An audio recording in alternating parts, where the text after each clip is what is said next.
মহাশিবরাত্রি ব্রত চলে এসেছে। আশা করছি এবছর সকলেই মহাশিবরাত্রি ব্রত পালন করবেন।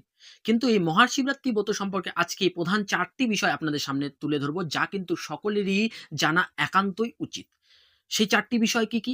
১ম এ আপনাদের সামনে তুলে ধরব যে যারা মহাশিবরাত্রি ব্রত করবেন তারা জানেন কি? যে কোন জিনিস পুজোর পর খাওয়া উচিত এবং কোন জিনিসগুলি খাওয়া উচিত নয়? সনাতন ধর্মশাস্ত্র আমাদের কি বলছে? এবং ২য় নম্বর প্রশ্ন, যে মহাশিবরাত্রি ব্রতের সময়সূচি কোন দিন পালন করবেন এবছর? এবং কোন সময়ে আপনি পুজো করবেন? অর্থাৎ পুজোর সঠিক শুভ সময় কোনটি? এবং ৩য় নম্বর যেটি পয়েন্টস রয়েছে তা হলো যে এই মহাশিবরাত্রি ব্রত কেন পালন করবেন? কি বিশেষ মাহাত্ম্য রয়েছে? কেন আপনি মহাশিবরাত্রি ব্রত পালন করবেন? এবং ৪র্থ নম্বর প্রশ্ন হলো যে এই মহাশিবরাত্রি ব্রতের মাহাত্ম্য যা শুনলে কিন্তু আপনিও করতে বাধ্য হবেন মহাশিবরাত্রি ব্রত। তো আর দেরি না করে ভিডিওটি সম্পূর্ণ আপনারা দেখুন, এবং যদি ভিডিওটি ভালো লেগে থাকে তাহলে অবশ্যই লাইক এবং ভিডিওটিকে শেয়ার করে আমাদের পাশে থাকবেন। হর হর মহাদেব! ভক্তগণ, মহাশিবরাত্রি ব্রত তো সকলেই করতে চলেছেন আশা করি।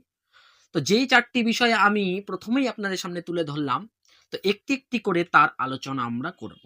যে মহাশিবরাত্রি ব্রত তো সকলেই পালন করবেন, সকলেই বাবার মাথায় জল, দুধ, দই, ঘি, মধু ঢালবেন। কিন্তু জানেন কি পুজোর পর কি খাওয়া উচিত এবং কি খাওয়া উচিত নয়? তো সেই বিষয়টি আজ তুলে ধরব, যা সনাতন শাস্ত্র আমাদেরকে এই বিষয়টি সম্পর্কে অবগত করিয়ে দিচ্ছে। অনেকেই বলে থাকে যে মহাদেবের দুধ জল ঢালার পর আপনি সবকিছু খেতে পারবেন। একদমই কিন্তু নয়। এইগুলি কিন্তু আপনি খেতে পারবেন না। কারণ আমাদের সঠিক সনাতন ধর্মে যে শাস্ত্রগ্রন্থ রয়েছে, বিভিন্ন পুরাণ আদি, শিব পুরাণ আদি, সেখানে কিন্তু বলা রয়েছে যে যারা এই মহাশিবরাত্রির ব্রত এবং অন্যান্য ব্রত আদি করে থাকেন, সেই ব্রত করার পর কিন্তু অন্ন বা ভাত, রুটি, লুচি, সবজি এগুলি কিন্তু খাওয়া যায় না। কোনো প্রকারে আমিষ জাতীয় দ্রব্যও কিন্তু এদিন ভক্ষণ করা যাবে না। নেশা জাতীয় দ্রব্যও কিন্তু পান করা যাবে না। তাহলে প্রশ্ন আসছে আপনাদের মনে, কি খাবেন? তো এদিন খেতে যদি আপনারা চান, সেক্ষেত্রে মহাদেবের নিবেদিত প্রসাদ আপনি ফল, মূল, দুগ্ধাহার অর্থাৎ দুধ, ফলাহার, জলাহার অর্থাৎ জল এইগুলি খেতে পারবেন। ফল, দুধ, জল এইগুলি গ্রহণ করতে পারবেন। এইগুলি কিন্তু ব্রতের দিন নিতে হয়। অর্থাৎ আপনি অন্ন কিন্তু গ্রহণ করতে পারবেন না। অর্থাৎ ভাত যদি খেয়ে ফেলেন, রুটি, লুচি, সবজি এগুলো যদি খেয়ে ফেলেন, তাহলে কিন্তু আপনার ব্রত হলো না। নেক্সট আসছি যে শিবরাত্রি ব্রতের সময়সূচি কোন দিন পালন করবেন? অনেকের মনে সন্দেহ রয়েছে, ডাউট রয়েছে আপনাদের অনেকের মনে, যে ২৬ ফেব্রুয়ারি বুধবার নাকি ২৭ ফেব্রুয়ারি বৃহস্পতিবার, কোন দিন পালন করব আমরা মহাশিবরাত্রি ব্রত? এক্ষেত্রে বলে রাখি যে মহাশিবরাত্রি ব্রত ফাল্গুন মাসের কৃষ্ণপক্ষের চতুর্দশী তিথিকে কিন্তু মহাশিবরাত্রি ব্রত বলা হয়। তো এই চতুর্দশী তিথিটা দেখতে হবে যে কখন শুরু হচ্ছে এবং কখন ছেড়ে যাচ্ছে, অর্থাৎ কখন সমাপ্ত হচ্ছে। তো পঞ্জিকা সিদ্ধান্ত অনুযায়ী দেখা যাচ্ছে যে মহাশিবরাত্রি ব্রত এবছর ২৬ ফেব্রুয়ারি বুধবার সকাল ৯টা ৪২ লাগছে, এবং পরদিন ২৭ ফেব্রুয়ারি বৃহস্পতিবার সকাল ৮টা ৩১ ছেড়ে যাচ্ছে। তো এক্ষেত্রে যারা ৪ প্রহরে পুজো করতে চান, তারা অবশ্যই ২৬ ফেব্রুয়ারি বুধবার সন্ধ্যে থেকে শুরু করে সারা রাত করতে পারবেন। এবং যারা ভাবছেন না আমরা তো সারা রাত ধরে পুজো করতে পারবো না, আমরা যেকোনো একটা প্রহরেই জল ঢালতে চাই বা আমরা দিনের বেলাতেই করতে চাই, সেক্ষেত্রে বৃহস্পতিবার দিন যেহেতু ৮:৩০ পর্যন্ত রয়েছে, তাই আপনারা বৃহস্পতিবার দিন ৮:৩০ আগেই সকালেই আপনারা মহাদেবের রুদ্রাভিষেক বা মহাদেবের পুজো করতে পারবেন। তো আশা করি এখান থেকে আপনাদের সন্দেহটা দূর হয়ে গেল। ৩য় নম্বর যে পয়েন্টস গুরুত্বপূর্ণ, সেটা হলো যে মহাশিবরাত্রি ব্রতের কি তাৎপর্য রয়েছে? কেন পালন করবেন? কি বিশেষ তাৎপর্য? কেন এই তিথিটি এত গুরুত্বপূর্ণ?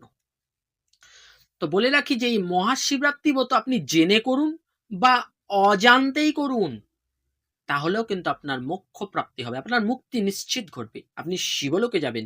ভগবান কৃষ্ণ যেমন গীতায় বলছে না, যারা দেবতার পূজা করে তারা দেবলোকে যায়, যারা শিবের আরাধনা করে তারা শিবলোকে যায়, যারা আমার অর্চনা করে তারা আমার লোকে যায়। তো আপনি যদি মহাদেবের সঠিক ভক্ত হন, নিষ্ঠার সহকারে ভক্তি সহকারে মহাদেবের আরাধনা উপাসনা জ্ঞানে বা অজ্ঞানে করেন, নিশ্চিত আপনি মহাদেবের সেই শিবলোকে যাবেন। তো দেখুন যে শিবরাত্রি ব্রতের এই যে ব্যাস ছিল একজন মাহাত্ম্য, কথা তো বলা হয়েছে যে শিকারী, তিনি সারারাত বনে থাকলেন। কিছু গ্রহণ করলেন না তিনি, এবং অজান্তে কি হলো, তার গা থেকে ঘাম ঝরে পড়ে শিবলিঙ্গে পড়ল। দেবাদিদেব মহাদেব তাতেই সন্তুষ্ট হয়ে গেলেন যে আমার মাথায় তো জল অর্পণ করেছে। এর ফলে ব্যাত শিকারী যে ব্রহ্মহত্যা করত, সেও কিন্তু দেখুন তিনি উদ্ধার পেল, তিনি মোক্ষ প্রাপ্তি হলো। তো এই শিবরাত্রি ব্রত কেন করবেন? বলছে এই ব্রত করার ফলে মানুষের সমস্ত দুঃখের হরণ হয়ে যায়, দুঃখ নিরসন হয়ে যায়।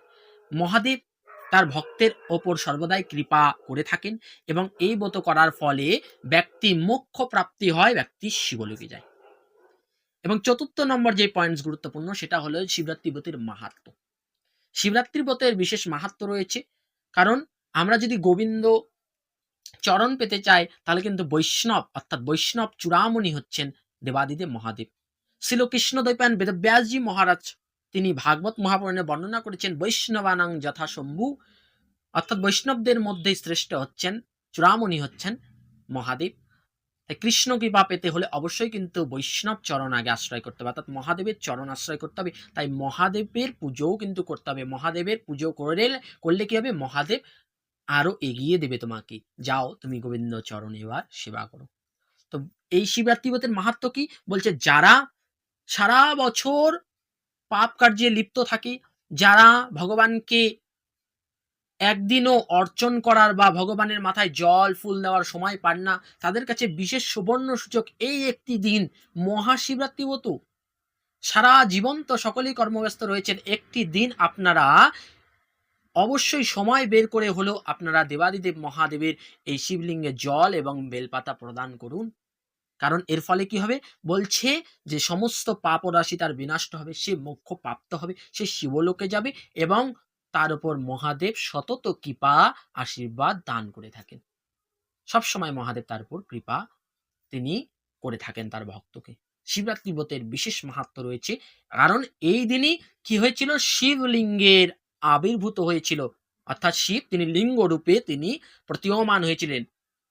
এবং এই শিবরাত্রি তিথিতে মনে রাখবেন, শিব এবং পার্বতীর কিন্তু বিবাহ হয়েছিল এই ফাল্গুন মাসের কৃষ্ণপক্ষের চতুর্দশী তিথিতেই, যার জন্য এই চতুর্দশী তিথিটিকেই শিবরাত্রি বলা হয়। এই তিথিটি পালন করার জন্য এই দিনটিতে দেবাদিদেব মহাদেবের মাথায় জল ঢালার জন্য মন্দিরে মন্দিরে হাজারো ভক্তের লাইন লেগে থাকে। ভারতে যে দ্বাদশ জ্যোতির্লিঙ্গ, আমাদের ভারতবর্ষে যে দ্বাদশ জ্যোতির্লিঙ্গ রয়েছে, কাশী বিশ্বনাথ, সোমনাথ, ওমকারেশ্বর, তো এইগুলি মন্দিরে দেখবেন হাজারো হাজারো ভক্তের, লক্ষ লক্ষ ভক্তের লাইন লেগে থাকে বাবার মাথায় এক ফোঁটা দুধ, জল, ঘি, মধু এবং দই ঢালার জন্য। তো আপনি তো সেখানে যেতে পারছেন না, তো কি হয়েছে, মহাদেব তো একই শিবলিঙ্গ, ছোট যেই বড় সেই, ওমকারেশ্বর যে আপনার বাড়ির পাশে যে মন্দিরে শিবলিঙ্গ রয়েছে সেটিও সেই। তা আপনি বেশি দূরে না যেতে পারলেও নিজের বাড়ির শিবলিঙ্গে দিন। বাড়িতে শিবলিঙ্গ না থাকলে আপনার বাড়ির মন্দির পাশে যে মন্দির রয়েছে সেখানে শিবলিঙ্গে গিয়ে আপনারা অর্পণ করুন। তার ফলে কি হবে, বিশেষ কৃপা লাভ করবেন মহাদেবের, এবং নিজের জীবন আনন্দিত হয়ে উঠবে। তো আর দেরি না করে এই ৪ টি পয়েন্টস যে আপনাদের সামনে তুলে ধরলাম, আপনারা দেরি না করে এই পয়েন্টস গুলি জেনে নিয়ে আপনারা আসছে ২৬ ফেব্রুয়ারি এবং ২৭ ফেব্রুয়ারি আপনার যেদিন ইচ্ছে আপনি শিবরাত্রি ব্রত নিষ্ঠা সহকারে পালন করুন, এবং অপরকেও করতে উৎসাহিত করুন। তাই এই ভিডিওটিকে যদি আপনাদের ভালো লেগে থাকে অবশ্যই লাইক, কমেন্ট এবং এই ভিডিওটিকে শেয়ার করে দিবেন সকলের মাঝে, এবং আমাদের মধুর কৃষ্ণতা চ্যানেলকে সাবস্ক্রাইব করে আমাদের পাশে থাকবেন। ভালো থাকুন, সুস্থ থাকুন। হর হর মহাদেব। জয় জয় শ্রী রাধে।